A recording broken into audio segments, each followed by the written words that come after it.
ಅಗತ್ಯದಲ್ಲಿದ್ದಾರೆ. ಅರ್ಥೈಸಿಕೊಂಡೆ. ಮಗನಾದ ಮೇಘನಾದ ಮಡಿದ ಎನ್ನುವ ವಾರ್ತೆಯನ್ನು ಕೇಳಿದಾಕ್ಷಣ ದೇವೇಂದ್ರ ನಿನಗೊಂದು ರಥವನ್ನು ಕಳುಹಿಸಿದ. ನಿಜ. ಅವನನ್ನು ಆಮೇಲೆ ನೋಡಿಕೊಳ್ತೇನೆ. ತಂಗಿಯ ಮಾಸಾಚ್ಛೇದನದಿಂದ ಪ್ರಾರಂಭವಾಗಿದೆ ಯುದ್ಧ. ನಿರ್ಣಾಯಕ ಹಂತವನ್ನು ತಲುಪಿದೆ. ರಾವಣ ಯುದ್ಧ ನಡೆಯಲಿ.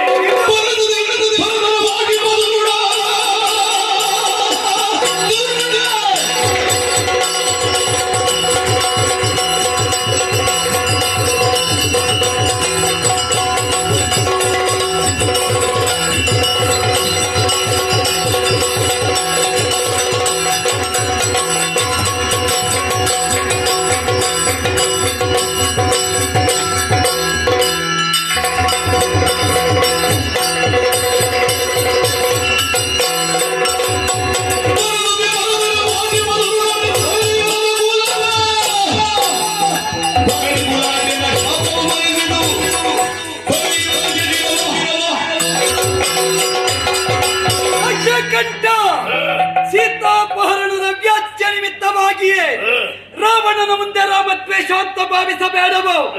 ನಮ್ಮ ವಂಶದಲ್ಲಿ ಹುಟ್ಟಿದ 21ನೇ ತಲೆಮಾರಿನ ಹಿಂದೆ ಅನರಣ್ಯನು ನೀನು ಕೊಂದೆ. ಮಾತ್ರವಲ್ಲ, ಮರುತ್ತರಾಯ ಮುಖ್ಯರಲ್ಲಿ ದ್ವೇಷವನ್ನು ಸಾಧಿಸಿದೆ. ಎಲ್ಲವನ್ನೂ ತಿಳಿದವನಿದ್ದೇನೆ.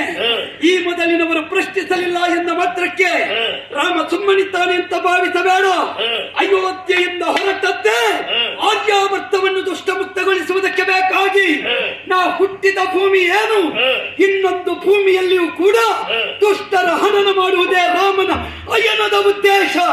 ಆದ್ದರಿಂದ ಇಂದಿನ ದಿನ ನೀ ಯಾವ ಧಾರ್ಮಿಕರ ಶಿರಚ್ಛೇದನದಿಂದ ಕೈ ತೊಳೆದುಕೊಂಡೆಯೋ, ನಿನ್ನ ರಕ್ತ ಸಿಂಚನದಿಂದ ಅಳಿದವರ ಆತ್ಮತೃಪ್ತಿಗೆ ನಿನ್ನ ರಕ್ತವನ್ನೇ ತರ್ಪಣ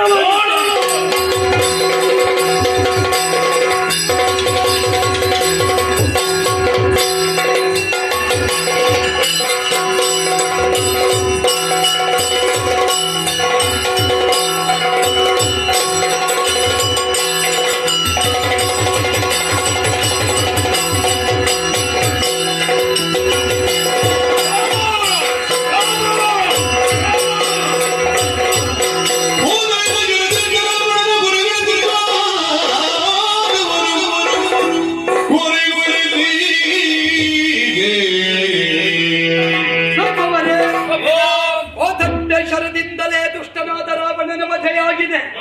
ಈ ವೇಳೆಯಲ್ಲಿ ಋಷಿಮನೀಷಿಗಳೆಲ್ಲ ಅದೋ ಸಂತೋಷದಿಂದ ರಾಮ ರಾಮ ಎನ್ನುವ ನಾಮೋಚ್ಚರಣೆ ಮಾಡುತ್ತಾ ಇದ್ದಾರೆ. ಆದರೆ ಸೀತ್ಯ ವಧೆಯಾಯಿತು. ಕಾಣಬೇಕಾದ ಜಾನಕಿಯನ್ನು ಆಂಜನೇಯ ಸೀತೆಯನ್ನು ಕರೆತರು.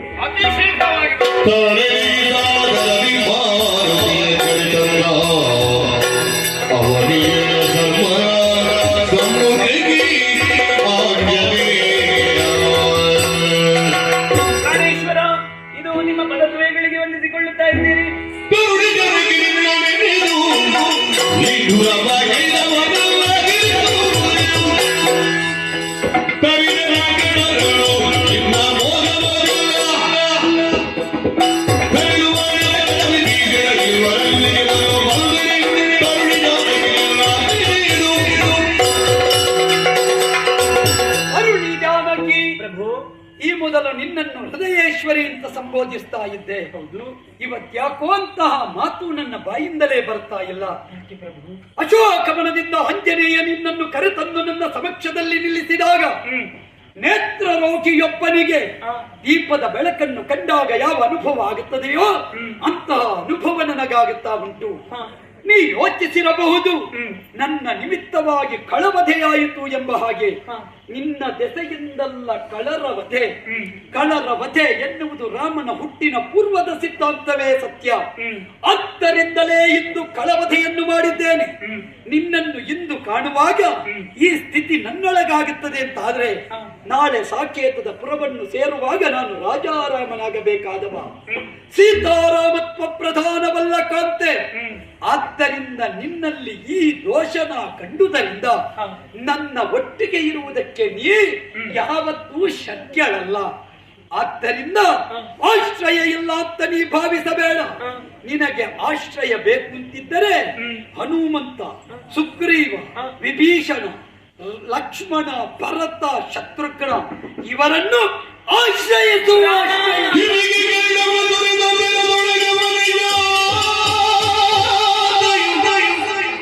ನುಡಿಗೆ ಬೆದರುದ ಹುಲಿಗೆ ಬಿದ್ದಳು ಕದಡಿ ಕಡಿದಿಡಿಗೆ ಬೀರೋತೆ ರಾಮ ರಾಮ ರಾಮ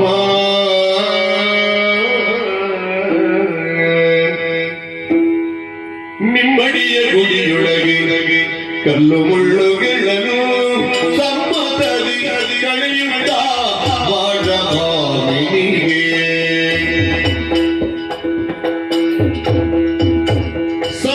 ಸಮ್ಮಾನವೆದಗಿರಿ ಶಕ್ತಿ ಮಾಡಿ ಮಾರಿಯರಿ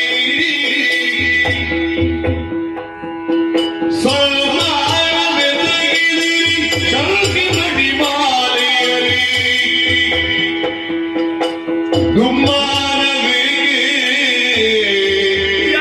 ನಿನಗೆ ಸಾವಿಲೆ ಸಿಂಧು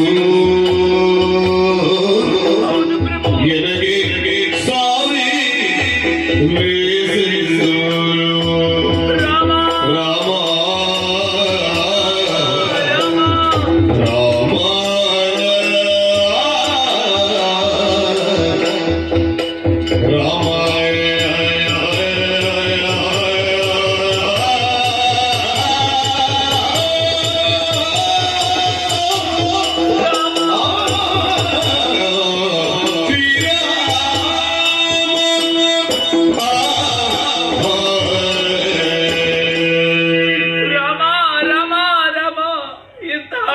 ಕಠೋರವಾದಂತಹ ಮಾತುಗಳನ್ನೇ ನಾನು ಕೇಳಿಬಿಟ್ಟೆ.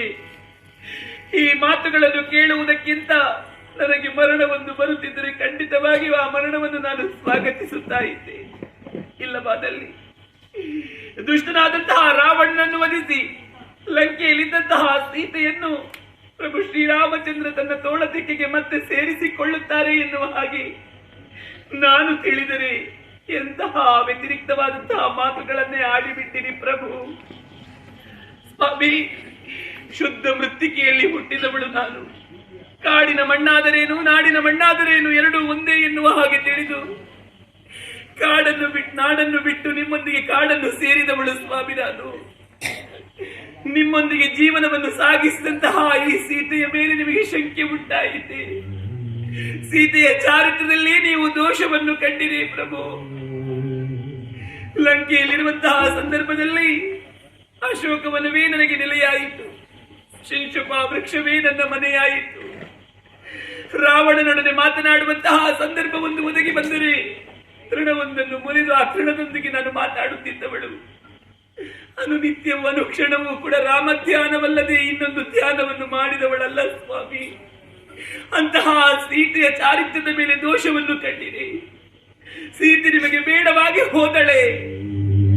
ಒಂದು ವೇಳೆ ನೀವು ಹನುಮಂತನಲ್ಲಿಯೇ ಹೇಳಿ ಕಳುಹಿಸುತ್ತಿದ್ದರೆ ಆ ಮಾತುಗಳನ್ನು ಕೇಳಿ ನಾನು ಅಲ್ಲಿಯೇ ನನ್ನ ಪ್ರಾಣವನ್ನು ಬಿಡುತ್ತಿದ್ದೆ ಸ್ವಾಮಿ, ಪ್ರಾಣವನ್ನು ಬಿಡುತ್ತಿದ್ದೆ. ಇಲ್ಲ, ಇನ್ನು ಈ ದೋಷವನ್ನು ಹೊತ್ತುಕೊಂಡು ನಿಮ್ಮೊಂದಿಗೆ ನಾನು ಅಯೋಧ್ಯೆಗೆ ಬರಲಾರೆ. ಬಂದರೂ ಯಾವ ಅರ್ಥವೂ ಇಲ್ಲ. ಹಾಗಾಗಿ ನನಗಿರುವಂತಹ ದಾರಿ ಒಂದೇ, ಅದುವೇ ನಿಮ್ಮ ಕಾಲ ಬುಡದಲ್ಲಿ ನನ್ನ ಸಾವು ಸ್ವಾಮಿ, ನನ್ನ ಮರಣ.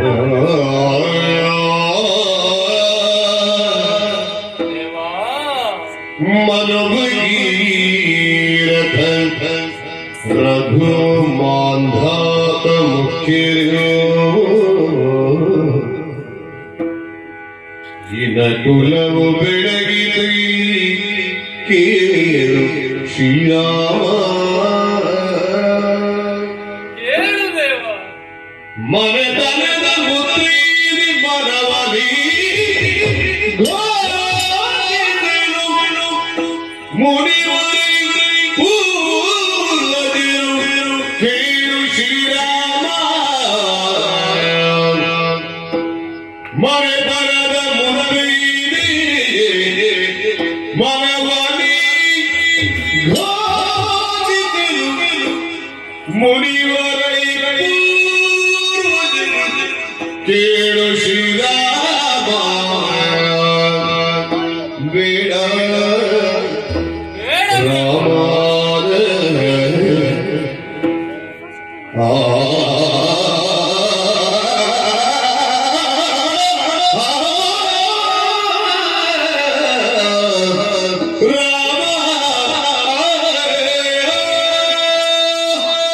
ಪ್ರಭು ಶ್ರೀರಾಮಚಂದ್ರಮ ಶರಣ ವಿಭೀಷಣ. ಸೀತಾಮಾತೆ ಎಷ್ಟು ಶುದ್ಧ ಚಾರಿತ್ರವಂತಳೆಂಬುದನ್ನು ಪ್ರಪಂಚವೇ ತಿಳಿದುಕೊಂಡಿದೆ. ಹೀಗಿರುವಾಗ ರಾವಣನ ವಧೆಯಾದ ಬಳಿಕ ಸೀತಾಮಾತೆಯನ್ನು ನೀನು ಪ್ರೀತಿಯಿಂದ ಸ್ವೀಕರಿಸುತ್ತೀ ಎನ್ನುವ ಹಾಗೆ ನಾವೆಲ್ಲರೂ ಭಾವಿಸಿದರೆ ತಿರಸ್ಕರಿಸುತ್ತಾ ಇದ್ದೀಯ ದೇವ. ಸಂಶಯವನ್ನೇ ವ್ಯಕ್ತಪಡಿಸುತ್ತಾ ಇದ್ದೀಯ ದೇವ. ದಶರಥ ಮಹಾರಾಜನ ಮಗನಾಗಿ ಅಯೋಧ್ಯೆಯ ಮಹಾರಾಜನಾಗಿ ಮೆರೆಯಬೇಕಾದಂತಹ ನೀನು ಅಯೋಧ್ಯಾದೀಪವೆನಿಸಿದಂತಹ ಸೀತಾಮಾತೆಯ ಮನಸ್ಸನ್ನು ಘಾತಿಸುವುದಕ್ಕೆ ಮುಂದಾಗುತ್ತಾ ಇರುವೆ ದೇವಾ.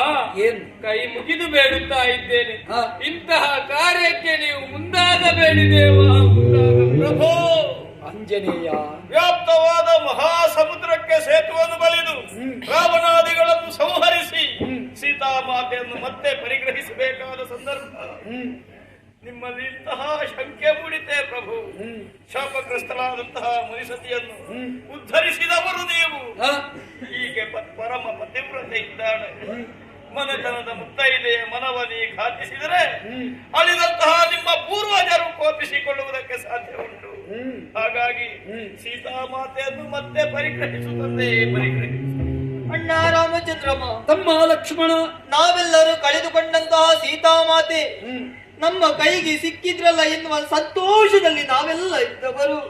ಆದ್ರೆ ಆ ಸಂತೋಷ ಎಷ್ಟು ಬೇಗ ಹೀಗಾಯ್ತಲ್ಲಣ್ಣ. ಮಾತೆಯ ಮೇಲೆ ಸಂಶಯವೇ ಬೇಡಣ್ಣ. ಸೀತಾಮಾತೆ ಹೇಗೆಂಬುದನ್ನು ಪಂಚವಟಿಯಲ್ಲಿ ಇರುವಾಗಲೇ ಅರ್ಥ ಮಾಡಿಕೊಂಡವ ನಾನು. ಇದೋ ಎರಡು ಕರೆಗಳನ್ನು ಜೋಡಿಸಿ ಕೇಳುತ್ತಾ ಇದ್ದೇನೆ, ಏನು? ಇಂತಹ ಮಾತುಗಳನ್ನು ಆಡಬೇಡಣ್ಣ, ಆಡಬೇಡ. ನಮ್ಮವರೇ ರಮಣಗಲಿದ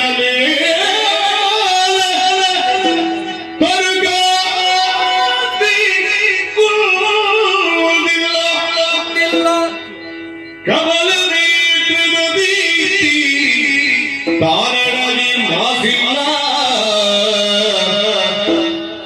ವಿಮಲ ಕರಿದೆಯನ್ನು ಒಪ್ಪುವುದೇ ಸೋಜಿಗದ ನುಡಿಗೇನು ಬೆಲೆಯಾದ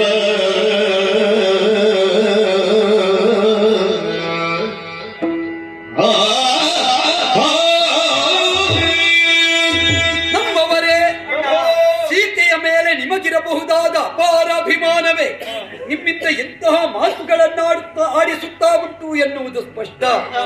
ಸೀತೆಯ ಬಗೆಗಾಗಿ ತಿಳಿಯದೇ ಇದ್ದವ ರಾಮನಲ್ಲ. ಭವಿಷ್ಯದಲ್ಲಿ ಅಯೋಧ್ಯೆಯ ಧರ್ಮ ಸಿಂಹಾಸನವನ್ನು ಅಲಂಕರಿಸಬೇಕಾದ ರಾಜಾರಾಮ ನಾನು. ಸೀತಾರಾಮತ್ವ ಪ್ರಧಾನವಲ್ಲ ನಮ್ಮವರೇ. ಕುಲ ಧರ್ಮ ಮುಖ್ಯವೇ ವಿನಃ ಕುಟುಂಬ ಧರ್ಮವಲ್ಲ.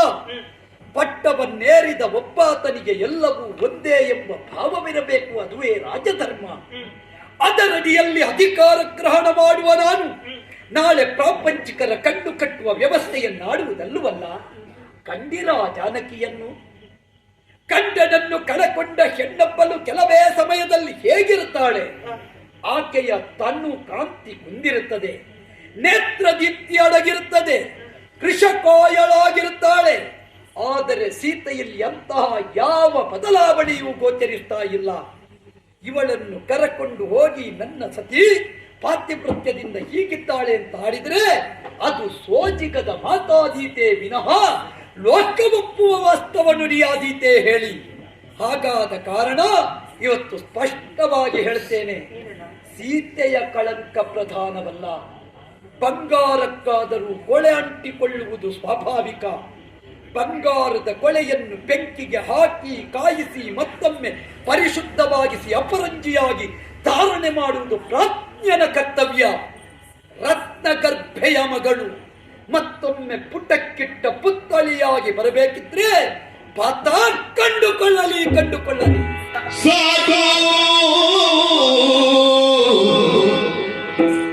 ಸಾಕು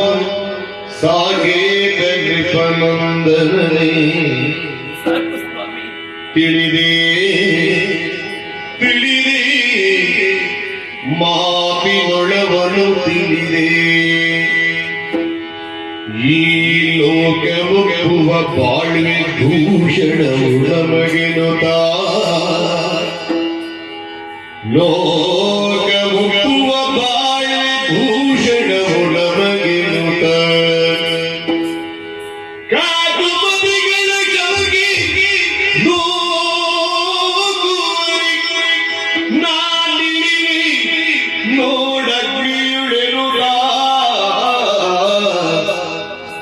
ಕಾಕುಮತಿಗಳ ಸಂಖ್ಯೆನು ನೋಡು ಅಗ್ನಿಯುಳೆನುತ ಸಾಕೇತ ನೃಪನಂದನನೇ ರಾಮ ರಾಮ ರಾಮ ಸಾಕು ಸ್ವಾಮಿ ಸಾಕು. ನಿಮ್ಮ ಮಾತಿನ ಅರ್ಥವೆಲ್ಲವೂ ನನಗಾಯಿತು. ನೀವು ಯಾವತ್ತಿದ್ದರೂ ಕೂಡ ರಾಜಾರಾಮನಾಗಿ ಬದುಕಬೇಕೆಂದು ಆಸೆ ಪಟ್ಟವರು ವಿನಃ ಸೀತಾರಾಮನಾಗಿ ಬದುಕಬೇಕೆಂದು ಆಸೆ ಪಟ್ಟವರಲ್ಲ. ಈ ಶಂಕೆಯನ್ನು ಹೊತ್ತುಕೊಂಡು ನಾನು ಅಯೋಧ್ಯೆಗೆ ಬಂದರೆ ನಾಳೆ ಪ್ರಾಪಂಚಿಕರೆಲ್ಲರೂ ಕೂಡ ನಮ್ಮ ಕಡೆಗೆ ಬೆರಳು ಮಾಡಿ ತೋರಿಸುತ್ತಾರೆ. ಲೋಕ ಒಪ್ಪುವಂತೆ ಬಾಳ್ವೆಯನ್ನು ನಡೆಸಬೇಕಾದದ್ದು ನಮ್ಮ ಧರ್ಮವಲ್ಲವೇ? ಹೌದು, ನಾನೇನು ಮಾಡಬೇಕು ಎನ್ನುವುದನ್ನು ಸೂಚ್ಯವಾಗಿ ನೀವೇ ತಿಳಿಸಿದ್ದೀರಿ. ಅದೇ ದಾರಿಯನ್ನು ನಾನು ಅನುಸರಿಸುತ್ತೇನೆ ಸ್ವಾಮಿ. ಲಕ್ಷ್ಮಣ, ನನ್ನನ್ನು ಕ್ಷಮಿಸಿ ಬಿಡು ಮಗನೇ. ಅಂದು ಕಾಂಚನ ಮೃಗದ ಪ್ರಕರಣದಲ್ಲಿ ನಿನಗೆ ಬಿರುನುಡಿಯ ಮಾತುಗಳನ್ನಾಡಿ ನಿನ್ನ ಮನಸ್ಸನ್ನು ನೋಯಿಸಿದವಳು. ಇಲ್ಲ ತಾಯಿ, ಅಂದು ನಿನ್ನ ಮನಸ್ಸನ್ನು ನೋಯಿಸಿದರ ಪರಿಣಾಮವಾಗಿ ಇಂತಹ ಪರೀಕ್ಷೆ ನನಗೀಗ ಎದುರಾಗಿದೆ ಮಗನೇ. ನನಗೊಂದು ಉಪಕಾರವನ್ನು ಮಾಡುವೆಯ? ಏನಾಗಬೇಕಮ್ಮ? ಈ ಕ್ಷಣದಲ್ಲಿಯೇ ನನಗೊಂದು ಅಗ್ನಿಕುಂಡವನ್ನು ನಿರ್ಮಾಣ ಮಾಡು ಮಗನೇ. ತಾಯಿ, ಇಂತಹ ತೀರ್ಮಾನ ಬೇಡವಮ್ಮ. ಇಲ್ಲ, ನಾನು ಆಡುವಂತಹ ಮಾತಿಗೆ ಪ್ರಭು ಶ್ರೀರಾಮಚಂದ್ರನ ಆಣೆ ಇದೆ. ಅಗ್ನಿಕುಂಡವನ್ನು ನಿರ್ಮಾಣ ಮಾಡು ಕಂದ.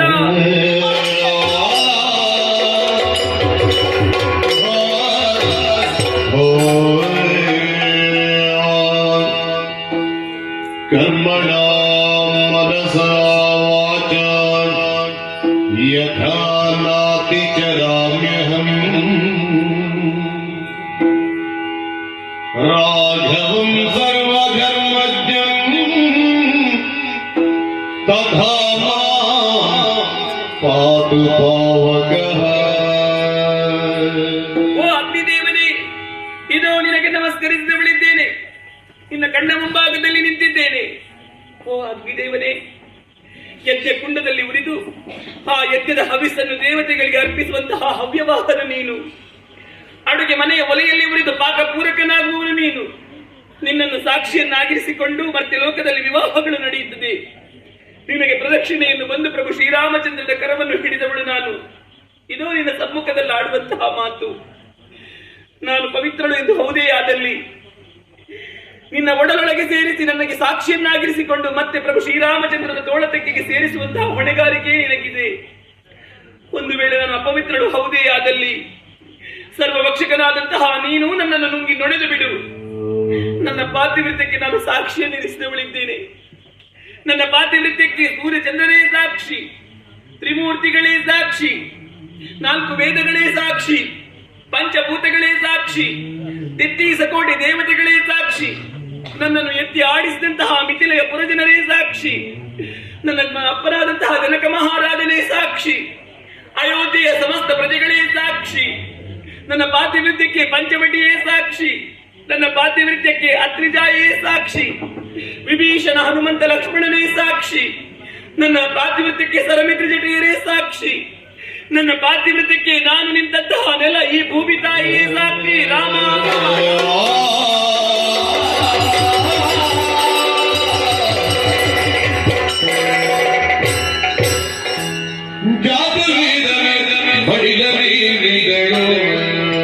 ಪರಿಪೂರ್ಣ ಸೀತೆಯನು ಕಮಲೀಲೆ ತೋರಿದಳು.